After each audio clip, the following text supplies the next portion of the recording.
नमस्कार, मी ॲस्ट्रो स्मिता गिरी. आता 19 मार्चला गुढीपाडवा येणार आहे आणि गुढीपाडवा आला की पंचांगातलं नवीन वर्ष आपलं सुरू होतं. ज्योतिषांना पंचांग ही तर गीताच आहे. म्हणजे जो पंचांगामध्ये लिहिलेलं आहे पहा की पंचांग वाचन संवत्सराचं फल हे ज्योतिषांकडून वाचून घ्यावं, त्यांना दक्षिणा द्यावी, ज्याच्यामुळे तुमचं वर्ष हे लाभाचं, सुखाचं, समृद्धीचं आणि आरोग्याचं जातं. तर अशा या पंचांगाच्या वाचनाकरता आज आपण इथे जमलेलो आहोत.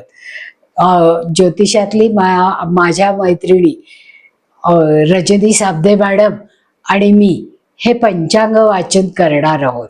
आता आपण प्रमुख सण आणि उत्सवांची यादी बघूया. हे 4 भाग आहेत. पहिला दिनांक, महिना, वार, सण आणि उत्सव कुठला आहे ते बघूया.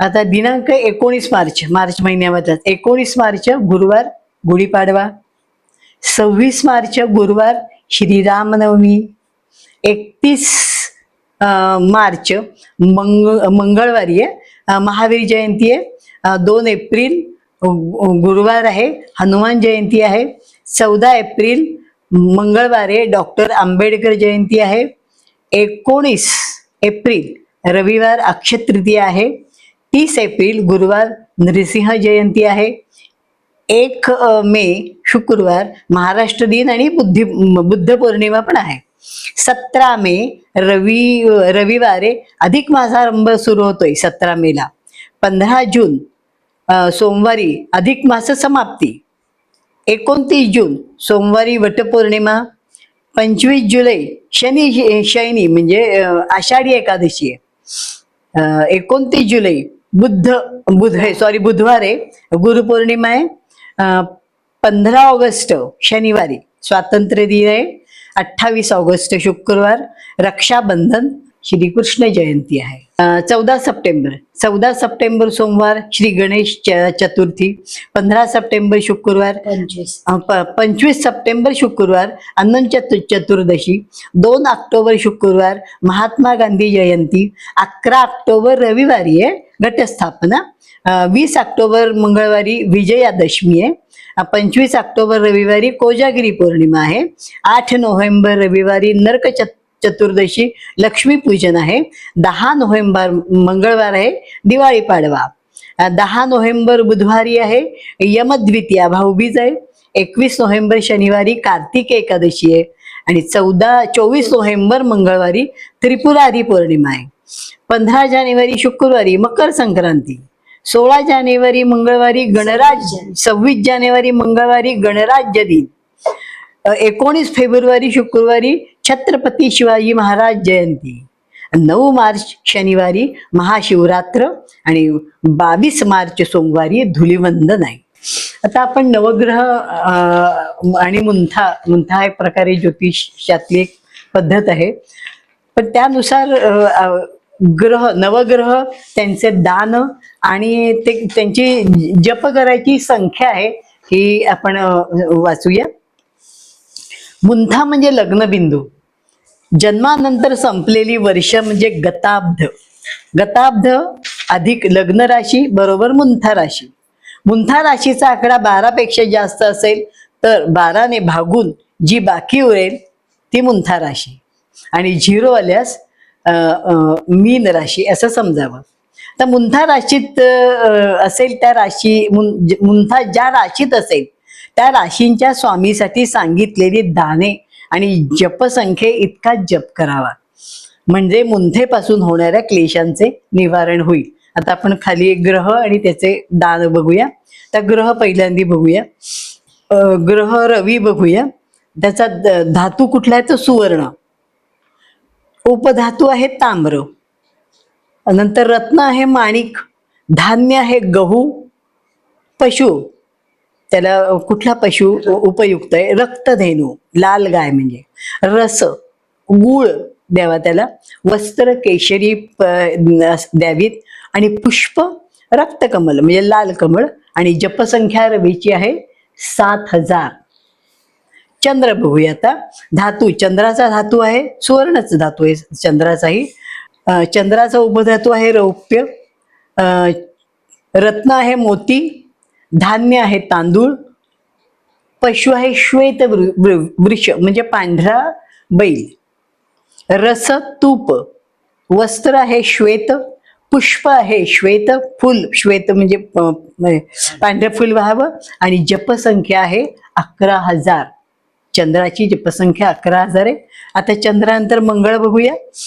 मंगळ म्हणजे त्याचा परत धातू आहे सुवर्ण, उपधातू आहे ताम्र, रत्न आहे प्रवाळ, धान्य आहे मसुरा, पशु त्याचा आहे रक्तवृष लाल बैल, रस आहे गुळ, वस्त्र रक्तवर्ण लाल रंगाचं, पुष्प रक्तकमल, आणि जपसंख्या आहे 10,000.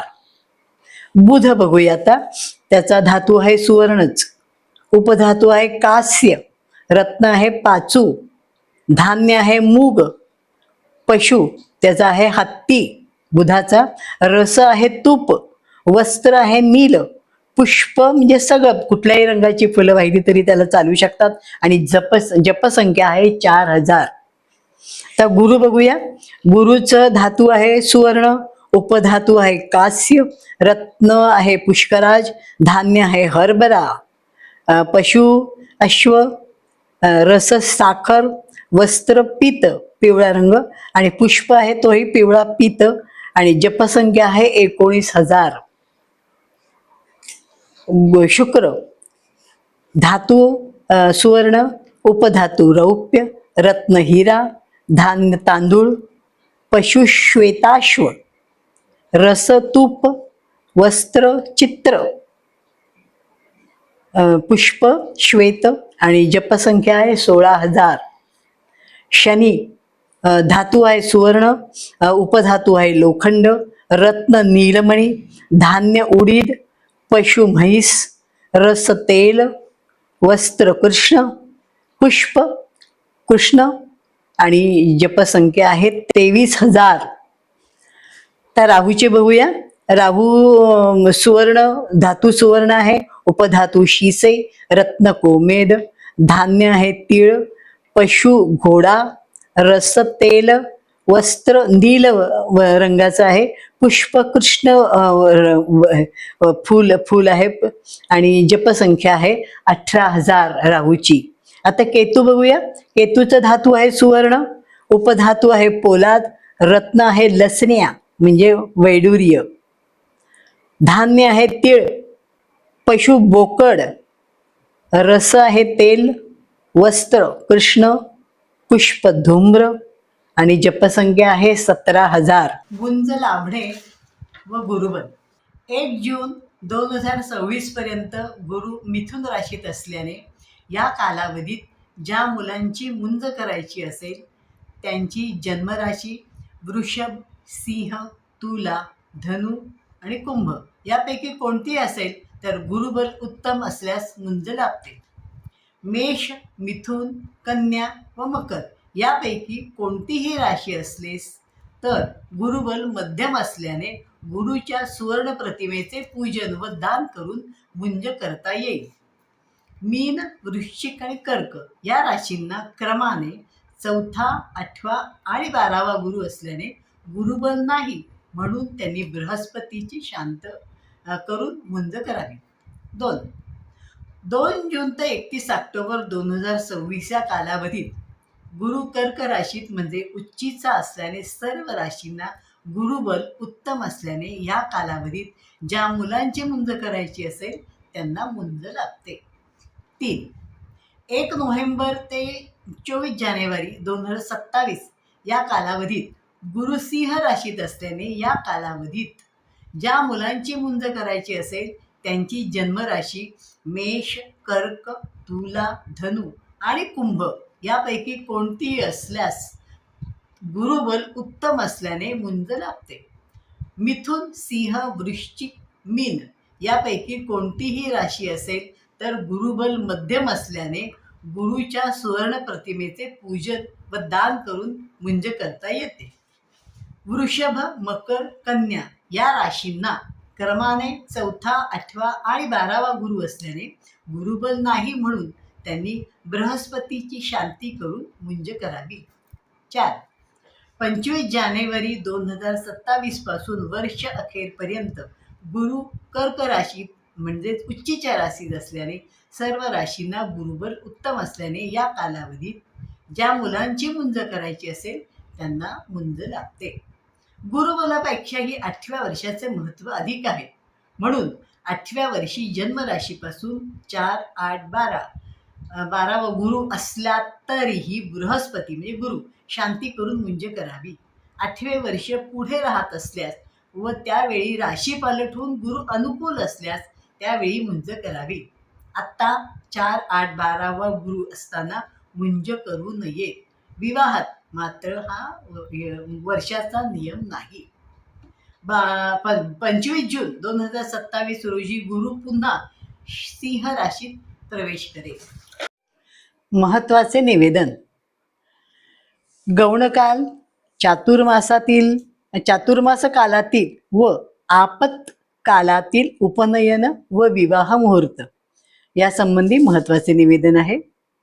गौणकाल चातुर्मास कालातील विवाह उपनयन करता आवश्यक ते तिथ्यादीचे सर्व नियम लावून मिळणारे मुहूर्त स्वतंत्रपणे देत आहोत. त्याचबरोबर मुहूर्त सिंधूमधील यद्देकस्यापि मूढत्वं शुभम कर्म च दोषकृत द्वयोर्मूढत्वमेवोक्तं दोषदम गुरु शुक्रयोः. गुरु किंवा शुक्र दोघांमधील एकाचा उदित काल असताना संकटकाळी मंगल कार्य करण्यास दोष नाही या वचनानुसार तसेच धर्मशास्त्र विचारमंडळाच्या काल सुसंगत आचार धर्म या ग्रंथातील विचारानुसार शक 1942 पासून संकट कालातील मुहूर्त द्यावयाचा निर्णय आम्ही घेतला आहे. सांप्रत काळात गुरुजी सुद्धा अडचणीचे प्रसंगी मुहूर्त काढून देत आहेतच, परंतु सर्व गुरुजींचे मुहूर्तशास्त्राचे अध्ययन असतेच असे नाही. यामुळे मुहूर्त नियमांचा विचार करून असे अडचणीचे प्रसंगी द्यावयांचे मुहूर्त गुरुजींच्या आणि यजमानांच्या सोयीकरिता स्वतंत्रपणे देत आहोत. या मुहूर्तावर मंगल कार्य करताना ज्या ग्रहांचा अस्त आहे त्या ग्रहांच्या सुवर्ण प्रतिमेचे पूजन व दान करून मंगल कार्य करावे. तसेच चातुर्मासातील गौण काळात मंगल कार्य करताना विष्णूच्या सुवर्ण प्रतिमेचे पूजन व दान करून मंगल कार्य करावे. टिप. उपनयन किंवा विवाह कार्यासाठी मुख्य कालातील मुहूर्तास प्राधान्य द्यावे. त्यानंतर गौणकाल चातुर्मास कालातील मुहूर्तांचा विचार करावा आणि त्यानंतर आवश्यकता असल्यास गुरु किंवा शुक्र यांच्या अस्तकालातील किंवा आपत्कालातील मुहूर्तांचा विचार करावा. आता आपण मकर संक्रांतीचं फल याविषयी बघूया. तर संक्रांतीचा पुण्यकाल आपण प्रथम बघूया. तर 15 जानेवारी 2027 शुक्रवारी सूर्योदयापासून सूर्यास्तापर्यंत आहे. या दिवसाचे कर्तव्य म्हणजे या दिवशी काय काम करायला पाहिजे. तीळ मिश्रित उदकाने स्नान, तिळाचे उटणे अंगास लावणे, तिलहोम, तिल तर्पण, तिल भक्षण व तिलदान असा 6 प्रकारे तिळाचा उपयोग केला असता सर्व पापांचा नाश होतो. शके 1948 पौष शुद्ध 6 षष्ठी गुरुवार 14 जानेवारी 2027 रोजी रात्री 9:10 सूर्य मकर राशीत प्रवेश करीत आहे. गरज करणावर संक्रमण होत असल्याने उक्त असलेले वाहनादी प्रकार याप्रमाणे.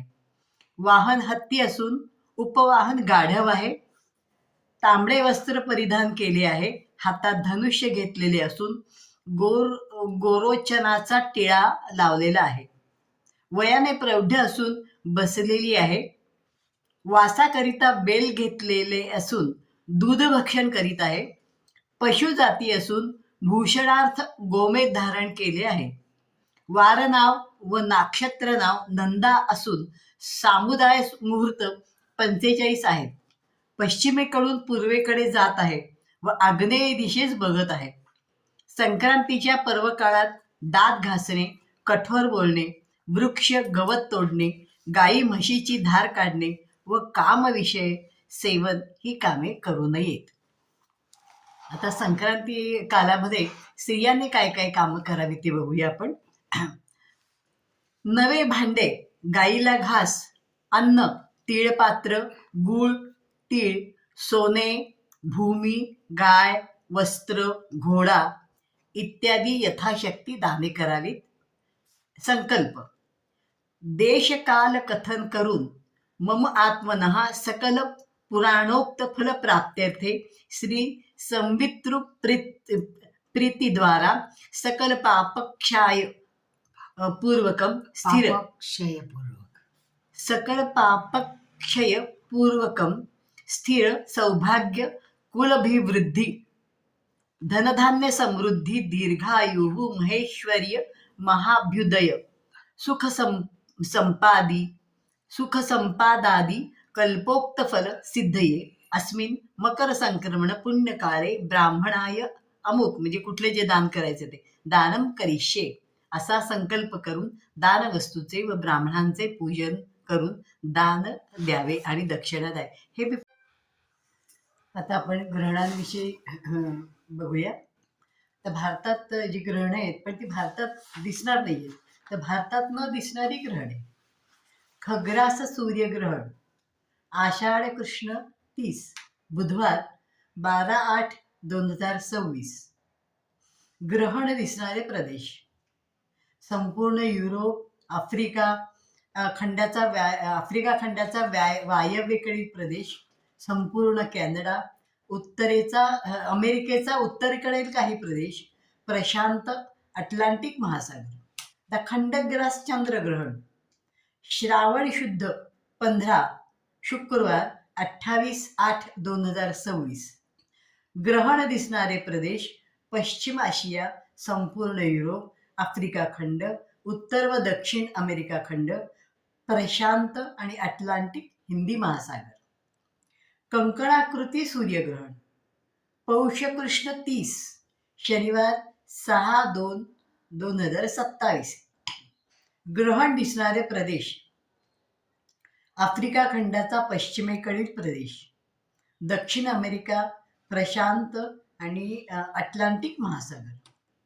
छायाकल्प चंद्रग्रहण माघ शुद्ध 15 शनिवारी 20/2/2027. ग्रहण दिसणारे प्रदेश भारतासह संपूर्ण आशिया, आफ्रिका खंड, दक्षिण अमेरिका खंड, पश्चिमेकडील प्रदेश वगळता संपूर्ण उत्तर अमेरिका, ऑस्ट्रेलियाचा वायव्येकडील प्रदेश, प्रशांत आणि अटलांटिक हिंदी महासागर. आपल्या आता कार्तिक स्वामींच्या विषयी आपण बघणार आहोत.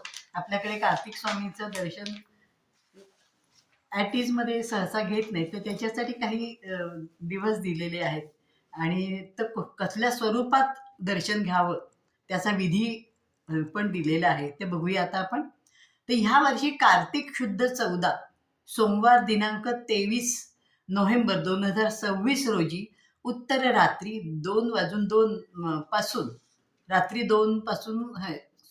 उत्तर रात्री 2:02 24 नोव्हेंबर रोजी मंगळवारी रात्री 8:24 पर्यंत पौर्णिमा व कृत्तिका नक्षत्र एकत्र असल्याने या योगावर कार्तिक स्वामींचे दर्शन घ्यावे. तर ते कसं घ्यावं त्याचं माहिती त्यांनी दिलेली आहे. तर प्रथम स्नान करून कार्तिकेयाचे दर्शन घेऊन दर्भ, चंदन, फुले, दशांग धूप आणि दीप अर्पण करून कार्तिकेयाचे वाहन मयुरे तर त्याची पूजा करून नंतर पुढे दिलेले श्लोक म्हणून एक उपचार अर्पण करावा. पहिलं बघा त्यांनी काय सांगितलंय.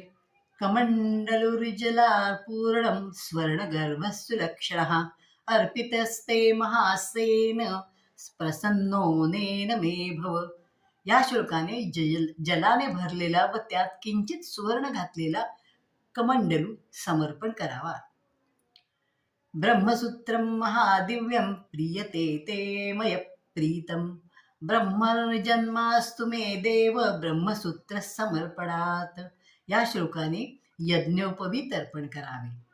गोमती तीर संभूता गोपी वापी समुद्भवा मृदर्पिता मया तुभ्यं ब्रह्मजन्मात्पये गुह. या श्लोकाने गोपीचंदन समर्पण करावे. उपवीतानि शुभ्राणि पवित्राणि जीवात्मज पुरतस्तेर्पयाम्यद्य प्रसादार्थ तव प्रभो. या श्लोकाने पोवते अर्पण करावे व पोते म्हणजे कापसाचे सूत काढून त्याची नवसूती करून त्या नवसूतीची गाठ 8 ग्रंथीची गाठीची माळ करावी आणि ती माळ अर्पण करावी.